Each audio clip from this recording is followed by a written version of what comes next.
तरह से ये समाज बढ़ रहा है और नाटक का, रंगकर्म का, इस विधा का महत्व लोगों को समझ में आ रहा है। एक बार फिर से मैं अंत में तो आज मुझे बड़ी इच्छा थी कपिल जी को सुनने की, तो मैं अपना स्थान ग्रहण करता हूँ। एक बार फिर से अध्यक्ष महोदय और हमारे नागीलाल जी को बहुत बहुत धन्यवाद देता हूँ।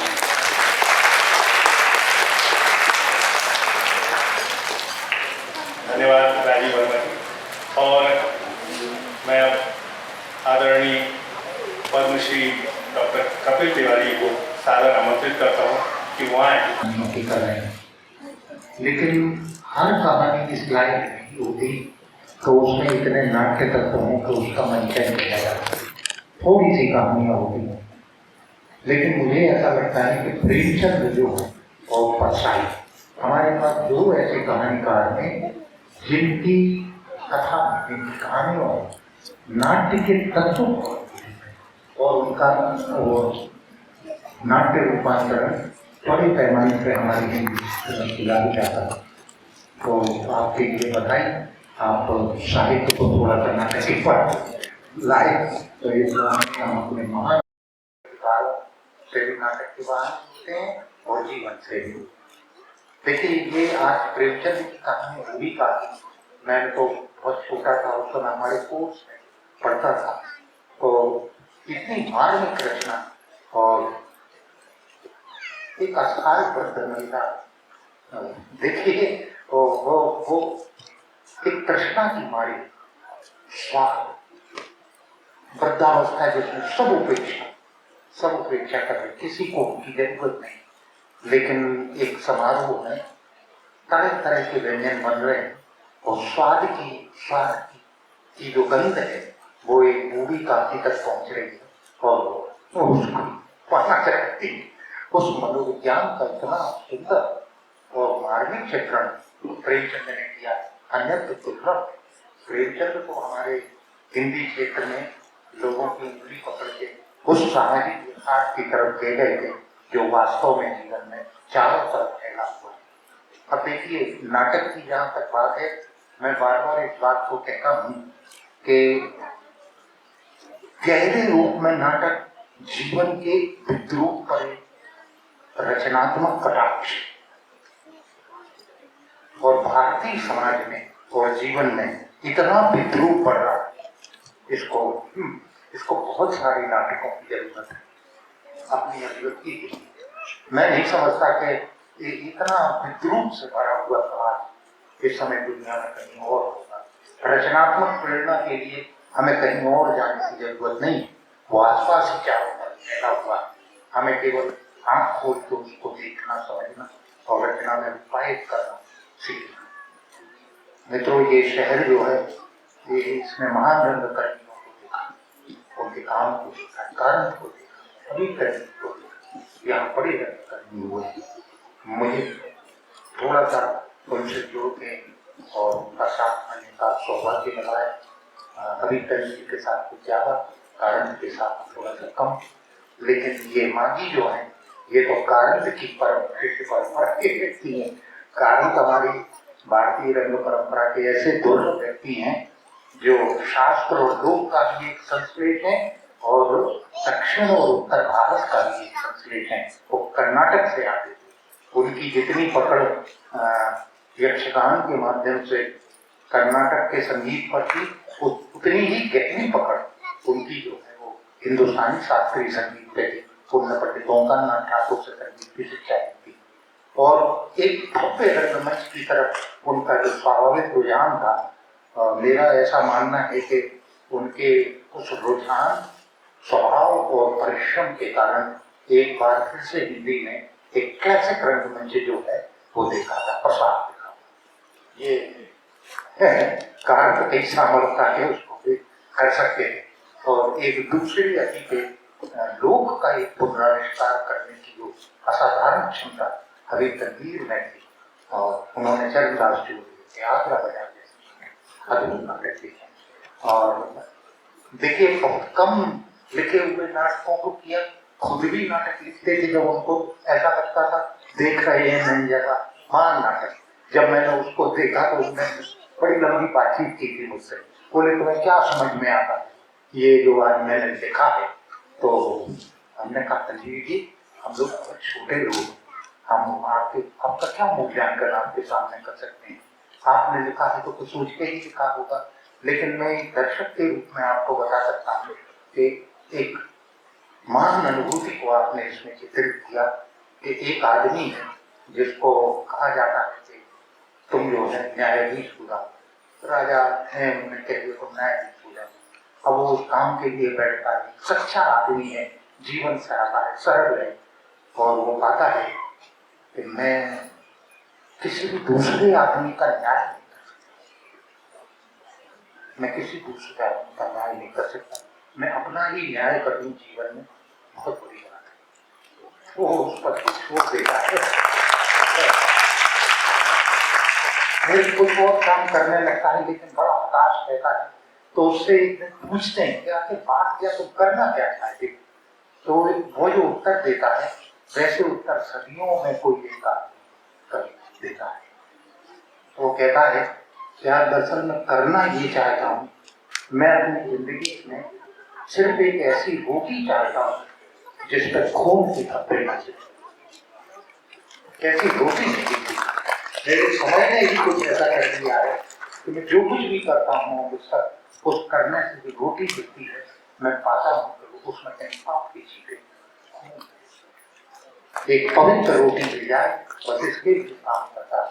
ये मैं ऐसे जीवन को देख छोड़ दीजिए, दूसरे का न्याय करने हर आदमी होते हैं, अपना न्याय को ही करना चाहिए। और अब पवित्र रोटी की तो बात छोड़िए, खून लगी रोटियों की छीना व्यक्ति का समय ही, जो जितना छीन ले उतना बड़ा आदमी।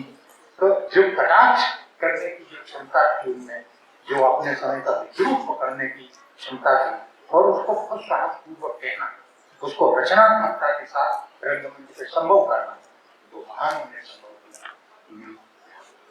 मांझीलाल का तो ये मैं मानूंगा सौभाग्य, इतना लंबा समय काल के साथ तो सीखा जाना। और ये बहुत अच्छी बात है कि कम साधनों में, परेशानियों के बावजूद, और ऐसे बच्चों के साथ जो स्वयं से आते हैं, लेकिन प्रतिभा किसी की जाती हो पाती तो है, वो ये नहीं कहती कि मैं में कहता हूँ जो है प्रतिभाशाली होंगे, प्रतिभा कहीं भी हो सकती है। जैसे की बायोग्राफी आपने अगर पढ़ी हो, बहुत साधारण परिस्थिति से आगे बढ़ा हुआ भयानक गरीब में पला आदमी था। उसकी बायोग्राफी जब पढ़ रहा था तो एक बात तो मेरी नजर अटकी। उसने उससे किसी ने पूछा कि आपको कौन सा मौसम पसंद है? तो उसने कहा दरअसल मुझे बारिश का मौसम बहुत अच्छा लगता है। क्यों, क्या बात है? बोले असल में बात ये है कि बारिश के मौसम में भीगे हुए बारिश के चेहरे जो है उनमें अलग से आंसुओं का पता नहीं चलता। जो भीगे हुए चेहरे में आंसुओं को अलग से पहचान ले, वो प्रतिभा कहीं भी हो सकती है, कोई कर पाती। भगवान जाने तुम जिन बच्चों के साथ काम कर रहे हो, कल क्या उनमें किसी चेतना हो जाए, कुछ हो जाए, एक अवसर की तो बात है। हम में से हर आदमी ये कोशिश करे, एक अवसर निर्मित करते हैं समाज, बिना इसकी परवाह की कौन आलोचना कर रहा है, कौन प्रशंसा कर रहा है, कौन निंदा कर रहा है, कौन सराहना कर रहा है। आज साधन बहुत कम है, कल बहुत ज्यादा सीख जाएंगे, लेकिन जो असली बात है, समाज में प्रतिभा के प्रस्फुटन के अवसरों के लिए हम जो कुछ भी कर सकते हैं हमें करना चाहिए। आप सबको धन्यवाद, आप सबका बहुत स्वागत।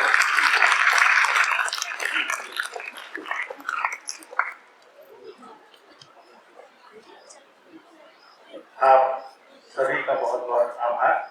अब मैं आप सभी से निवेदन करूंगा कि दर्शक देखा में अपना स्थान ग्रहण करें।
अरे लाडो बेटी, किवाड़ बंद नहीं है, मैंने तो बस वैसे ही अटका लिए है।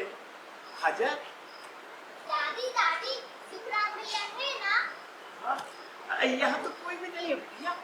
अरे दादी, यहाँ तो कोई नहीं है, इसीलिए तो मैं तुम्हारे पास आई हूँ। किस लिए? अरे हाँ, इसीलिए तो मैं तुम्हारे पास बात कर आई हूँ। देख, अगम भागी ठीक नहीं है। बदला क्या बात? अच्छा बतलाती हूँ। क्या? अब बदला, जल्दी बदला। दादी दादी बताओ, सुखराम भैया आपसे डरते हैं ना? अरे डरेगा क्यों नहीं, मैं उसकी दादी तो हूँ बता। दादी तो तुम मेरी भी हो, मैं तो तुमसे बिल्कुल भी नहीं डरती। अरे लड़की तो वैसे ही पराया धन होती है बेटी, इसीलिए तो मैंने तेरा नाम लाडली रखा है। हाँ, बता सुखराम ने क्या कहा? दादी दादी सुखराम भैया तुमसे डरते हैं ना? वो मेरे पीछे पड़े हैं, मेरी मिठाई भी लेना चाहते हैं। मिठाई? बेटी कैसी मिठाई, कौन सी मिठाई? हाँ दादी, मिठाई। सुखराम भैया तुमसे डरते हैं ना? वो इस पोटली में नहीं आएंगे, मैं आराम से लड्डू खा लूंगी। लड्डू दिखा बेटी, कैसे लड्डू है? हाँ दादी, लड्डू। अरे इतना भी नहीं समझती, लड्डू तो लड्डू होते हैं, जैसे ये मोतीचूर के लड्डू, लड्डू बूंदी के लड्डू। बूंदी के लड्डू, हाँ बेटी दिखा दे। मैंने तो बहुत दिन हो गए मिठाई की शक्ल तक नहीं देखी। लो देख लो, पर सिर्फ देखना, समझी? ठीक है, अरे मोतीचूर के लड्डू है। लाडो लाडो, बोलो दादी। एक छोटा और मुझे भी दे दे। आज से दे दे। अच्छा दादी, मेरी प्यारी दादी, तुम भी क्या क्या याद रखती हो? हाँ ले। अरे दादी, इस हाथ से नहीं, इस हाथ से लो। अरे दादी, इस हाथ से अरे नहीं, इस हाथ सुखू देख। से। दादी सुखू भैया तो है नहीं। अरे वो यहाँ नहीं आता है मेरे पास। तेरी माँ ने उसे ना जाने क्या लिखा पढ़ा सका। दादी लिखा पढ़ा जिससे बाप का सिखाते। क्यों नहीं सीखा पढ़ा?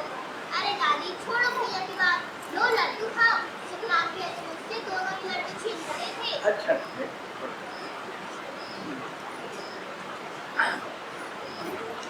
अरे बेटी, बड़े अच्छे अच्छे महीन बूंदी के लड्डू, एकदम महीन और मुलायम है। ये बेटी अपनी माँ से एक दिन लड्डू मेरे लिए भी लिया।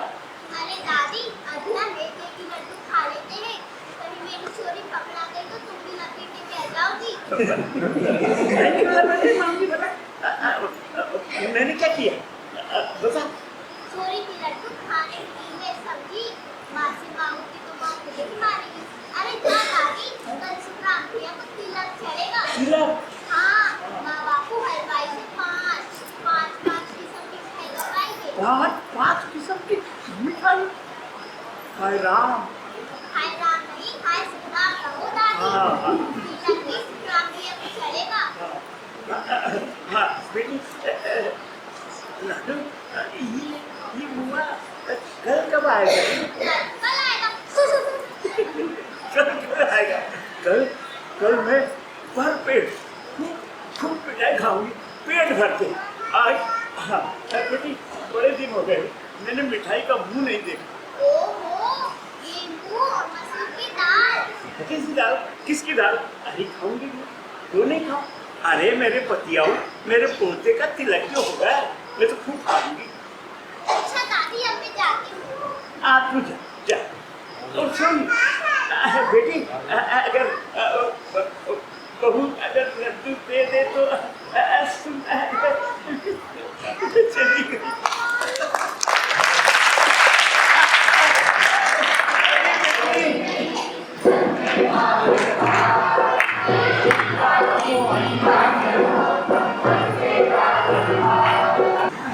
अरे लाड़ू की माँ, अरे लाड़ू की माँ, जाने जरूर पर जाने कहाँ मिला जाती है ये? अरे महादेवी, अरे वो महाराज हो क्या रहे हैं? अरे भैया जल्दी तो सामान ले लो, उधर खराब हो रहा है। पहले खाली हाथ धीरे धीरे चल रहा है, जल्दी करो भैया। अभी तो आई है, बस अभी बुला रहा। बुलाओ जल्दी। माँ क्या है? क्या है? जल्दी बोलो।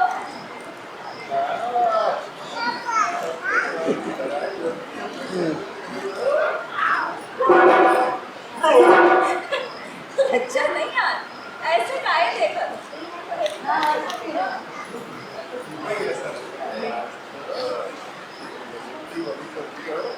अरे छोड़ो, आप तो ये बताइए काहे चुप करना चाह रहे?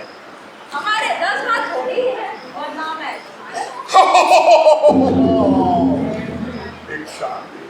अरे ऐसे क्या बना रही है? पहली की बात है कि आज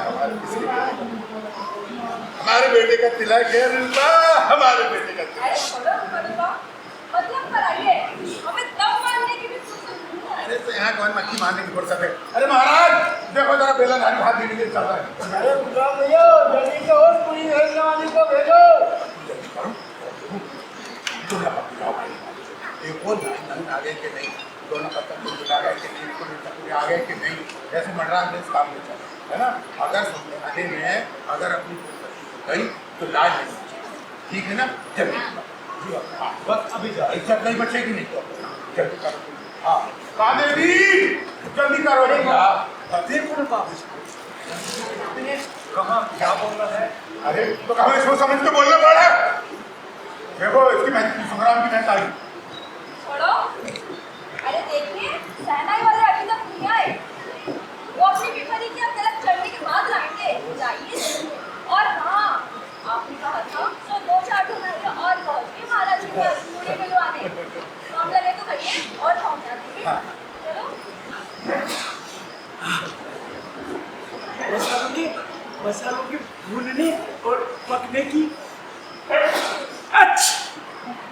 सुगंध, जब सुगंध इतनी चटपटी मसालेदार तो है, फिर तरकारियाँ तो एकदम स्वादिष्ट और लज्जतदार बनेगी। कैसे खाऊंगी? इलायची और अजवाइन की खुशबू, कचौरी, मिठाई, इधर तो मुझे उधर से भी ज्यादा सुगंध आ रही है। आई आप लोगों को पर मेरे ऐसे भाग का कि जो गरमा गरम कचौरियाँ खाने को मिले। ये बहू तो मुझे सूखी रोटी देती है, तो चलो घर ही सही। हे विधाता, मेरे अपने तो कोई रहे नहीं, सारे के सारे चले गए। उस 3 दिसंबर की काली रात में मेरे पति, बेटा, बहू, पोते पोती, बेटी सबको निकल गई।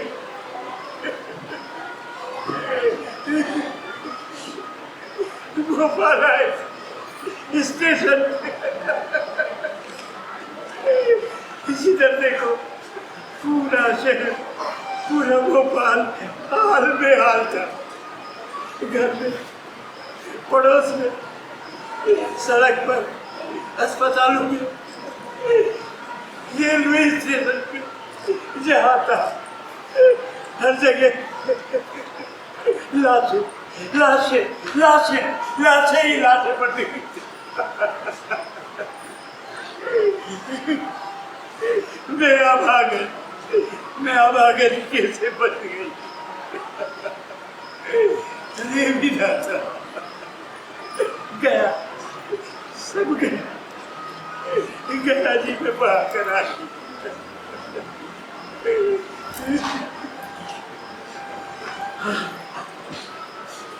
फिर से आई शुगर, जाके देखो, अरे कोई है,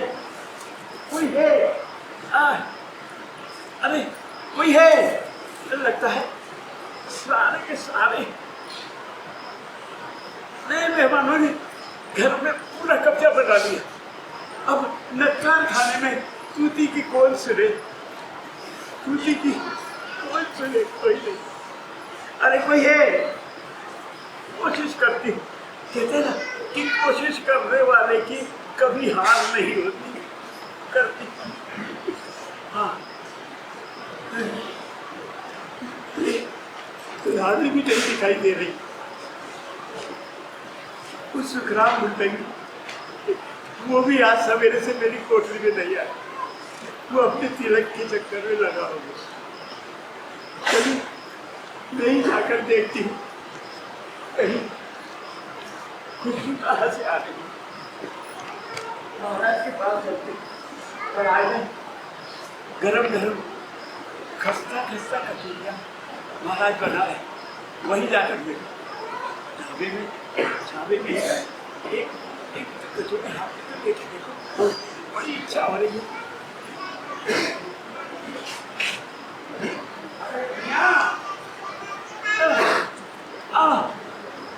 अरे बोलो, ये हमारे लाली बनारस से कचौरी ले आई थी, 4 कचौरियाँ। हाँ, काशी विश्वनाथ के दर्शन के बाद हम तुम्हारी नानी बनारस से ये कचौरी लाए हैं, तो जो भी विश्वनाथ को पसंद है अब तुम हमारे हाथ से खा लो। अरे तुम देख ले तो, अरे तुम देखन दो, हम देखने वालों से भी कहते हैं। क्या कहते हो कि जे महारानी नई नवेली लुगाई भाई नखराई बनी जाते।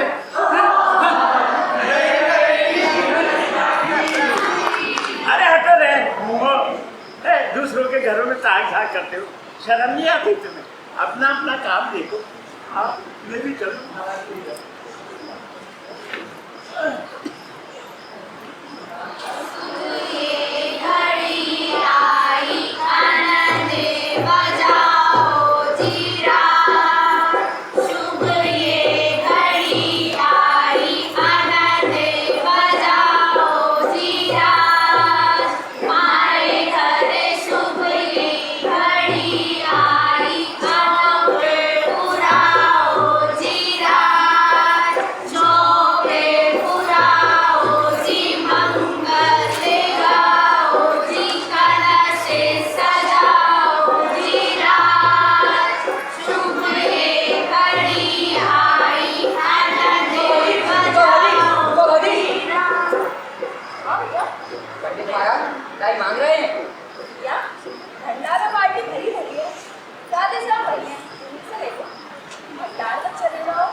कैसी फटी पड़ रही है।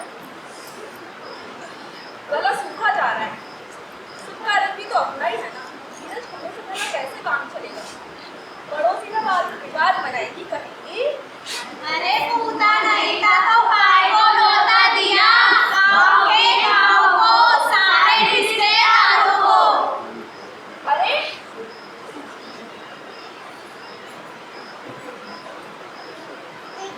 अरे ये काली, ओहो, अरे ये काली कढ़ाई के पास खड़ी क्या कर रही है।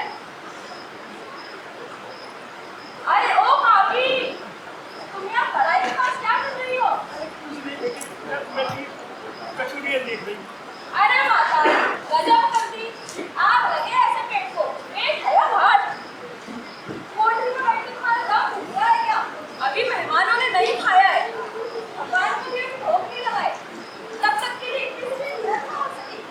देखो तो कैसे जवान रस्म कर रही है। बेटी मैं तो बस यूं ही। बस काकी, अब चुप रहो। जल जाए ऐसे ही। इधर खाती ना होती तो जाने किसके हांडी में मुंह मारती। गाँव के लोग बात देखेंगे तो गाँव क्या कहेगा। अरे क्या हो गया, घर पे खाने को तभी तो मोबाइल छुप जाती फिरती इधर से उधर।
कैसी बात है? अब हम आपका भोजन नहीं कर सकते। अब आप मेहमानों को सुनाएंगे। हम लोग जा रहे हैं। जैसी प्रभु।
ये भी बिल्कुल गरम गरम निकल रही है भैया।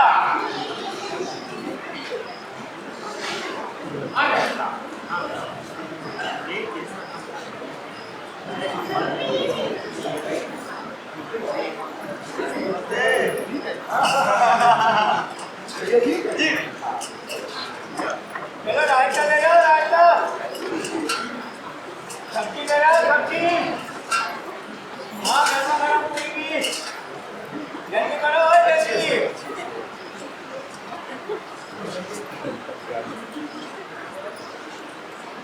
क्या कचौड़ी ले आओ ये कचौड़ी।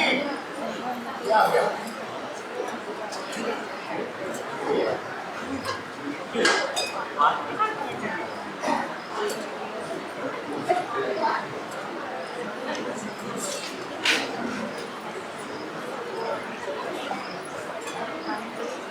अरे क्या? ओम श्री गणेशाय नमः। अन्नपूर्णे सदा पूर्णे शंकर प्राण वल्लभे ज्ञान वैराग्य सिद्धार्थम इच्छाम देवी च पार्वती नमः पार्वती पते हर हर महादेव। लक्ष्मी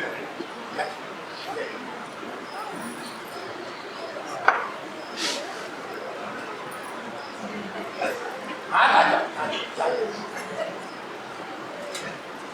रायता रायता रायता। हाँ भैया थोड़ा आइए संकोच कैसा? अरे महाराज कचौड़ी भिजवाओ।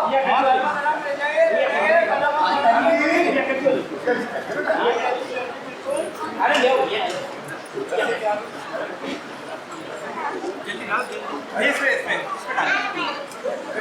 आप चाहिए कुकी कचौड़ियाँ कैसे खाएंगे?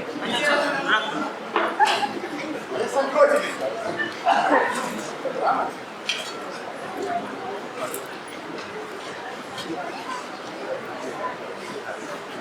रामदीन भैया मान गए। अरे मानना पड़ेगा, संजी जी बड़े विनम्र हैं। दिल खोल के तिलक चढ़ाया है।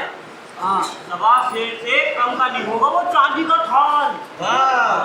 ऊपर से 5-5 सोने की मोहरें। अच्छा हाँ। अरे सुभान भैया, तिलक तो रामेश्वर दत्ता के भी कलेगा का भी जज्बे से हुआ था। हाँ, 4 व्यक्ति चोटों के समझी के पास। हाँ, वो श्री राम के सुखराम के जैसे सुबह कहाँ भाई हैं? अब तो रामेश्वर दत्ता पिछड़ गए मामले में। सुनो, संदीप के सेवकों की अच्छे से सेवा करो। नहीं खाकर तवाजी नहीं हुई तो सब ये कर आज पानी छड़ जाएगा। समझाने में आपकी नजर बचेगी। अरे खान वाले के हाथ ही धीमे धीमे चल रहे हैं। आओ तो हमें ठूस दे। मनुहार करते हैं।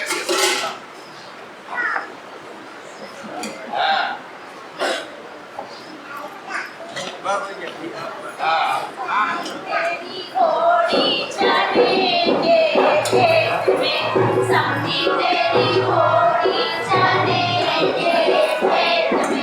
समझन को ले गया बारात गाना ही चलेंगे खेत में। समझी तेरी घोड़ी चलेंगे खेत में। समझन की घर बिगड़ी चलेंगे खेत में। समझन की गत बिगड़ी चलेंगे खेत में। समझी तेरी घोड़ी चलेंगे खेत में। समझी तेरी घोड़ी चलेंगे खेत में। अरे भैया मेरे इम्तियाज का पहला पर्चा है। मैं समय पर ना पहुंचा तो ये पंगत में बैठने से पहले सोचना था। सोचा था पंगत जल्दी खत्म रहेगी, पर यहाँ तो मैं किसी चक्कर में। अरे ऐसी पढ़ाई का क्या फायदा? कोई कलेक्टर थोड़ी बन जाओगे। हैं? कितने पढ़े लिखे झूठे चटकाए मारे मारे फिर रहे हैं। तनक धीरे धर भैया, तनक धीरे धर। अरे समाज के कुछ नियम कायदे हैं, पर आज की ये पीढ़ी उन्हें भी बर्बाद करने बात दुनिया। बैठ बैठ बैठ बैठ।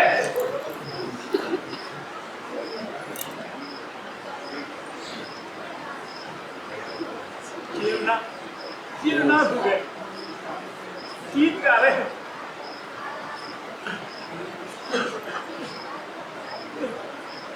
हे प्रभु मेरी लाज रखो, लाज रखो प्रभु। कोई पूछने तक नहीं आया हूँ। वहाँ मेहमान खूब खाना खा रहे, तरह तरीके की मिठाइयाँ गा रहे, देवनार के गीत गाए जा रहे। मुझे भागन बुढ़िया को यहाँ कोठरी में पटक दिया। ये ईश्वर, अरे ये सब भी सत्य ही सही। मैं जाकर देखूं तो अरे लोग वह क्या कहेंगे कि बूढ़ी काकी दिखाई नहीं दे रही, कई तरीके की बातें बनाएंगे। अरे मेरे पोते का तो तिलक है ना, जाकर देखूं तो सही।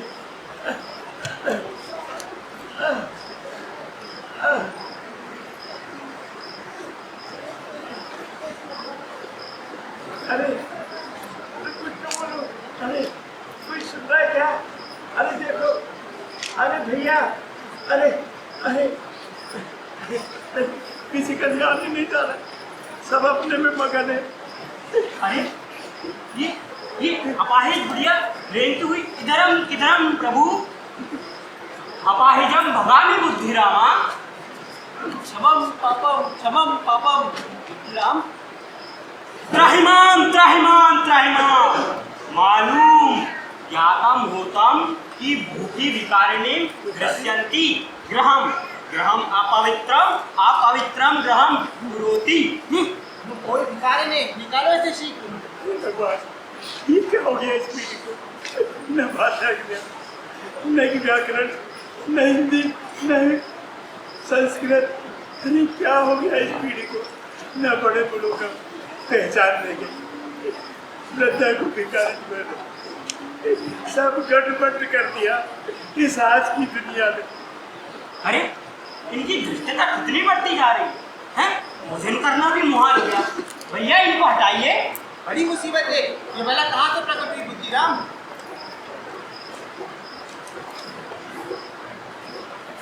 छक्का पड़ गया ये सुरान में बंद कर दिया। ये आलू मिला दी सब गुड़ गोबर चलेगा। अरे बेटे मेरा हाथ टूट जाएगा। अरे बुद्धिराम, अरे भूख की वजह से इधर आ गई थी बेटा, मेरी गलती हो गई। भूख हमें जिंदा चबा जाएगी। जा अपनी कोठरिया में जाती जल्दी, वो निकल के वापस आई तो हमसे बड़ा कोई नहीं होगा। चल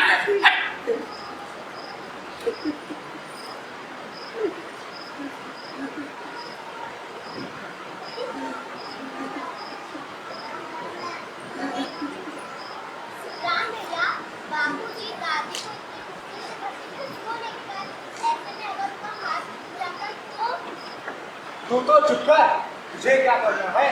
चल यहाँ से जाकर अपना काम कर, समझी? ज्यादा समझदार दयालु मत बना कर। दादी को भूख लगी थी, शायद माँ बाबूजी दादी को खाना क्यों नहीं दे देते? क्या मेहमान सबका सब खा जाएंगे? और अगर दादी ने मेहमानों से पहले खा लिया तो क्या बिगड़ जाएगा? कोई बात नहीं, मैं अपने हिस्से में ये नहीं खाऊंगी, ये हमारी दादी को छुपा दूंगी। दुनिया देखकर उनकी दादी कितनी खुश होगी। घर में तो सब भैया से ही प्यार करते हैं, मुझसे तो कोई भी प्यार नहीं करता।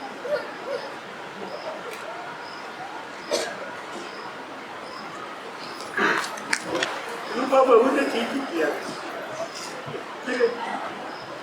मैं अपनी जुबान पर मुझे शर्म आ रही है, सबके सामने पानी उतर गया। मैं क्या करूं?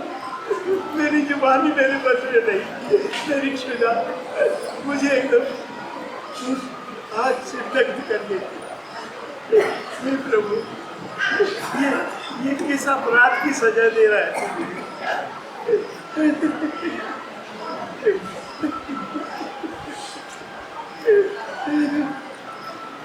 मेरा अपना तो कोई भी नहीं, सब चले गए। अब मैं क्या करूँगी?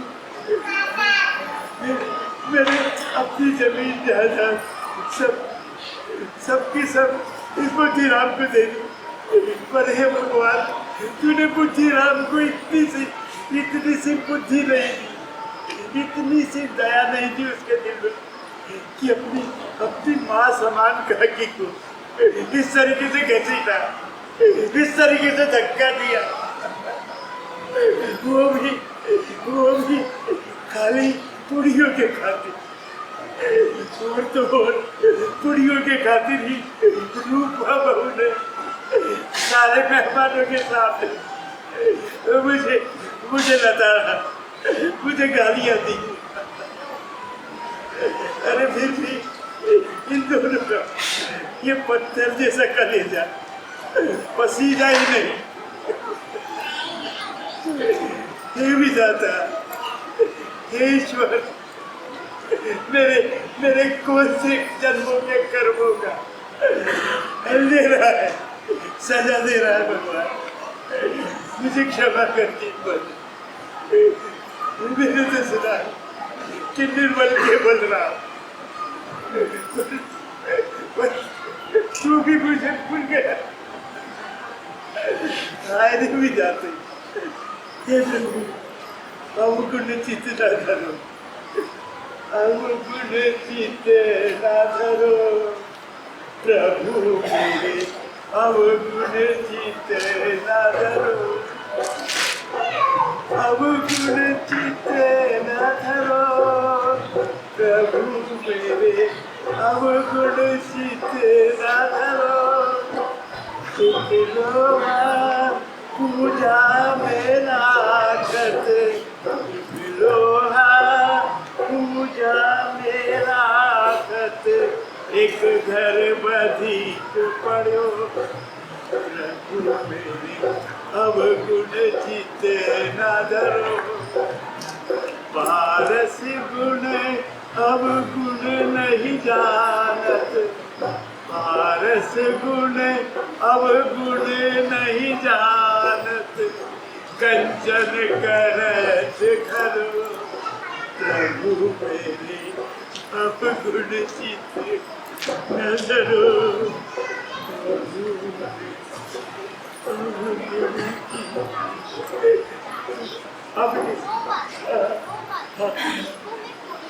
अरे वाह, अरे बेटी, अरे बेटी, रूपा बोल के भेजिए। ना दादी मानी नहीं, तुम्हें नानी में किसकी मिले तो खाओ।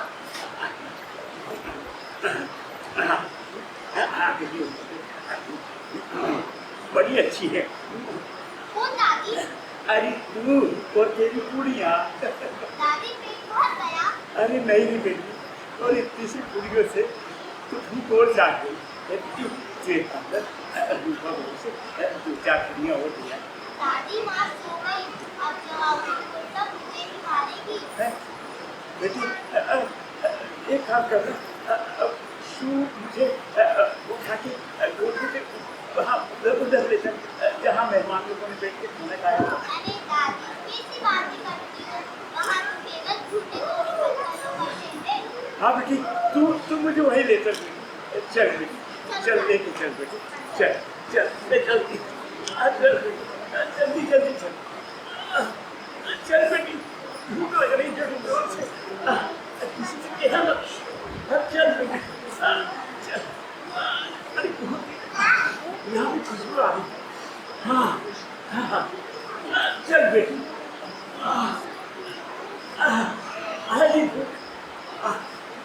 हाँ बेटी, अब मैं हाँ बेटी, तू दूर हो जा।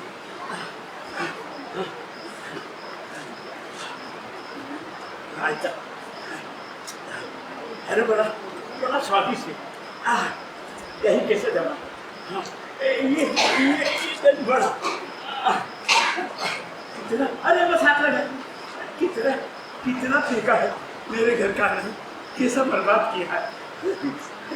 ये कचौड़ी एकदम मुंह में रखते ही एकदम खुल गए। कैसी खस्ता कैसी कचौड़ियाँ बेटी, भगवान तेरा भला करेंगे। दादी की भूख मैं कर भी क्या सकती हूँ, ऐसी दर्शावे मैंने अपनी दादी को पहले कभी नहीं देखा। आज सच्चाई से सामना हो गया, झूठ न देखे झूठा भात। हे ईश्वर,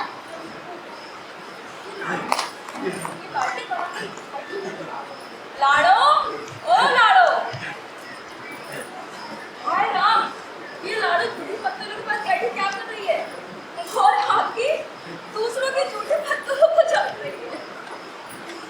हे भगवान, ये मुझसे कैसा अनर्थ हो गया? ऐसा भयानक दृश्य देख रही हूँ।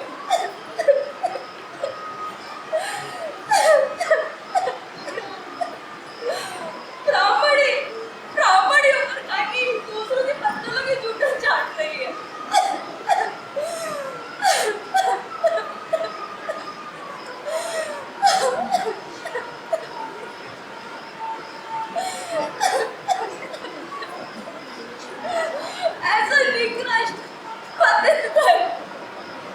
इसके लिए मैं तुम्हारी अपराधी हूँ।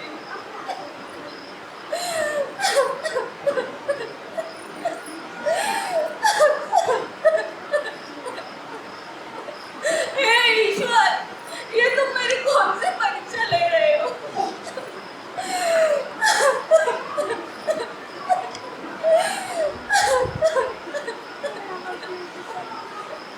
मुझ पर दया करो परमात्मा, दया करो।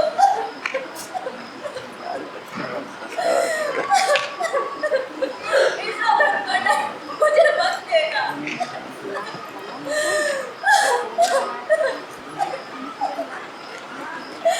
नहीं तो मेरा सत्यानाश हो जाएगा। आज ही तो मैंने सत्यनारायण की कथा भी करवाई है।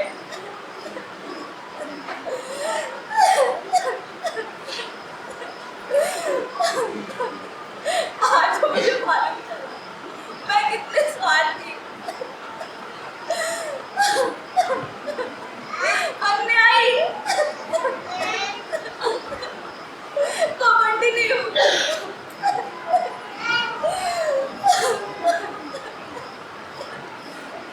कृष्णचरी सास की जायदाद संपत्ति से मुझे 200 नहीं, हजारों रुपए की सालाना आमदनी आय हो रही है।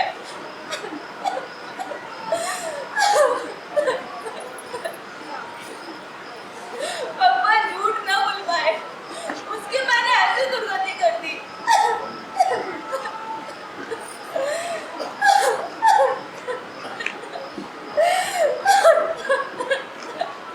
मैं पापनी, अहंकारिणी, मुझे मेरे स्वार्थ ने अंधा बना दिया। जिसने दिया ये सारा, उसी को मैंने दाने दाने के लिए तरसा दिया। आज मुझसे भारी भूल हुई। आज मेरे बेटे का तिलक सैकड़ों लोगों ने भरपेट भोजन किया।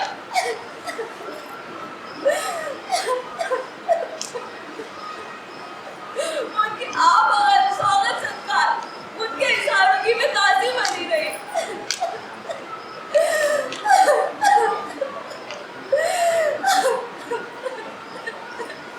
खलवत में नाम की खातिर सैकड़ों रुपए पानी की तरह बहा दिए। खाली पीले दिखावे को, और जिसके बदौलत हजारों रुपए खाए, उसी को, घर मालकिन को बेटे की तिलक में भरपेट भोजन ना दे सकी।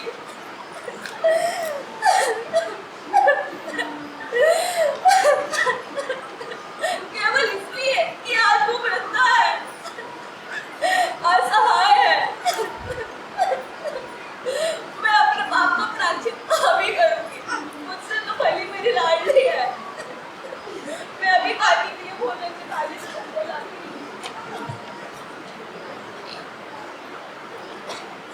बेटी, भगवान तेरा भला करे। थोड़ा और खा लो। दादी धीरे धीरे बोलो, माँ जाके तो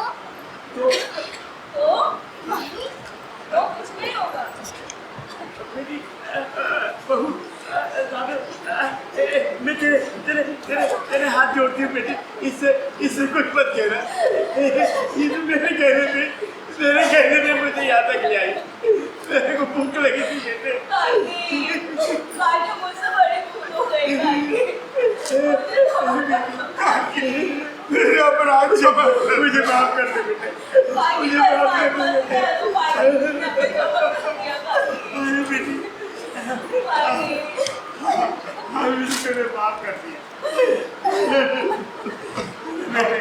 मैंने माफ कर दिया बाकी मुझे माफ कर। अरे तू तो मेरा राम सुखे। भगवान तुम दोनों बहन भाई खूब तरक्की करो, खूब उन्नति करो।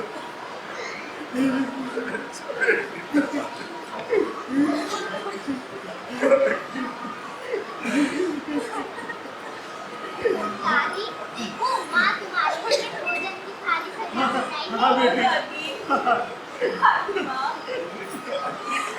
है। बाबूजी, काकी माँ नहीं, सिर्फ माँ कहो। मेरे दादी माँ।